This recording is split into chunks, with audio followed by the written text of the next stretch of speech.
सच्चाई और हकीकत, ट्रूथ एंड रियलिटी। मसीह के साथ एक होना सीरियल का नाम किताब है सच्चाई और हकीकत सिलसिला अव्वल। मुसन्नफ़ जफुट कॉक, इमानुएल असलम साहब प्रोड्यूसर, आवाज़ में शाहजाद शौकत। और यहाँ पर हम देख रहे हैं सफ़ा नंबर 6 और यहीं से सबक नंबर 1 स्टडी 1 यानी सबक नंबर 1 का आगाज़ होता है। सच्चाई और हकीकत, ट्रूथ एंड रियलिटी। हवाला नोट फरमाइएगा। सुलेमान बिन दाऊद की मिसाल है, 23 बाब है और 23वीं आयत है। सच्चाई को मोल ले और उसे बेच न डाल, हिकमत और तरबियत और फ़हम को भी। खुदावंद के पाक कलाम के पढ़े सुने जाने पर उसकी बरकत नातुलो सब कहिएगा आमीन। खुदावंद का शुक्र हो। कलाम मुक़द्दस हमें बुलाता है ताकि सच्चाई को खरीदें और इस पर गिरफ्त रखें।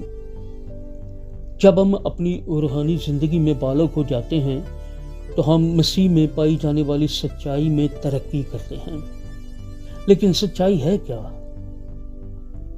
और सच्चाई को जानते हुए हम अपनी ज़िंदगियों में किस तरह इसका तजर्बा करते हैं? आमीन। आगे है सच्चाई क्या है, जुज़।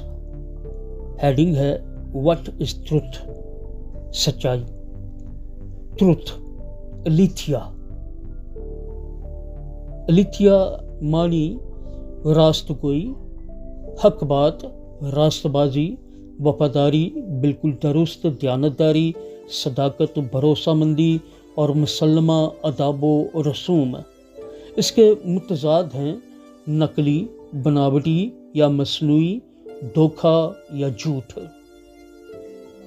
कदीम यूनानी तहजीब में लफ्ज़ लिथिया किसी क्यास आराई या बेबुनियाद बात के मुकाबला में सच्चाई पेश करने के लिए इस्तेमाल किया जाता था।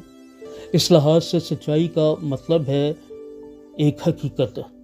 सच्चाई के बारे गहरा फ़हम हासिल करने के लिए हम सीख सकते हैं कलाम मुक़द्दस हकीकत की इस्तिलाहात में सच्चाई किसको कहता है। मसीह के साथ एक होना सीरियल है। किताब का नाम है सच्चाई और हकीकत सिलसिला अव्वल। मुसन्नफ़ जफुट कॉक साहब और इमानुएल असलम साहब प्रोड्यूसर हैं। आवाज़ में शाहजाद शौकत और ये सफ़ा नंबर 6 है।